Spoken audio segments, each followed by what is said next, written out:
Price allot. இயேசு நீ குணமடைய விரும்புகிறாயா என்று ஏன் சொன்னார் என்பதை பார்க்கலாம். ஒருமுறை யோவான் 5:6 பெதஸ்தா குளத்தருகே 38 வருடங்களாக வியாதிப்பட்டிருந்த ஒரு மனிதரிடம் சொஸ்தமாக்க வேண்டும் என்று விரும்புகிறாயா என்று இயேசு கேட்டார். ரொம்ப காலமாக கஷ்டப்பட்ட, மக்களால் கைவிடப்பட்ட, தனக்குத்தானே உதவி செய்ய முடியாமல் போன ஒரு மனிதனை குணமாக்க இயேசு தீர்மானித்தார்.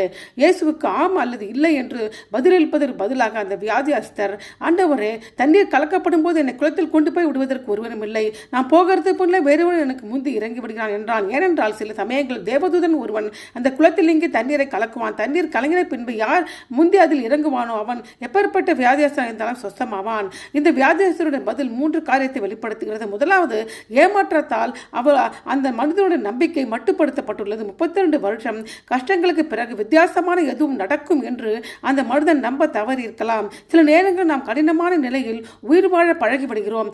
எப்படி நம்புவது என்பதை கூட மறந்து விடுகிறோம். இரண்டாவது, குணப்படுத்துவது அது ஒரு வழியில் தான் மட்டுமே நடக்கும் என்று அந்த மனிதன் நம்பினான்.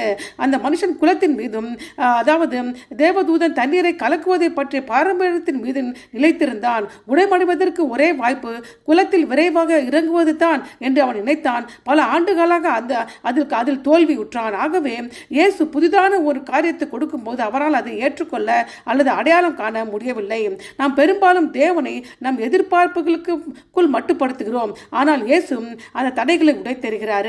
மூன்றாவது, அழைப்பை அங்கீகரிப்பதற்கு பதிலாக மற்றவர்களை குறை கூறினான். அதாவது அந்த மனுஷன் உதவி செய்ய யாரும் இல்லை, மற்றவங்க முதல்ல அதில் இறங்கி விடுகிறார்கள் என்று சொன்னான். இது பல ஆண்டுகளாக விரக்தி, தனிமை மற்றும் உதவியற்ற தன்மையை பிரதிபலிக்கிறது.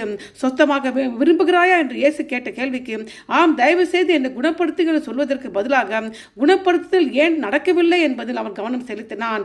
ஆகவே தேவன் இன்னும் செயல்பட முடியும் என்று எதிர்பார்ப்பதை நிறுத்தினான். ஆகவே வேதனையானது சுய பரிதாபமாக மாறுகிறது.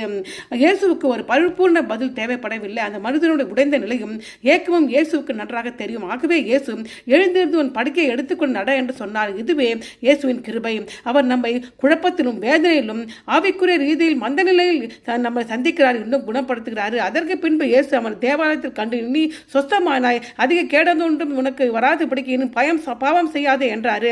நீ குணமாகிவிட்டால் போய் வாழ்க்கை அனுபவி மகிழ்ந்தரு என்று இயேசு வெறுமனே சொல்லவில்லை.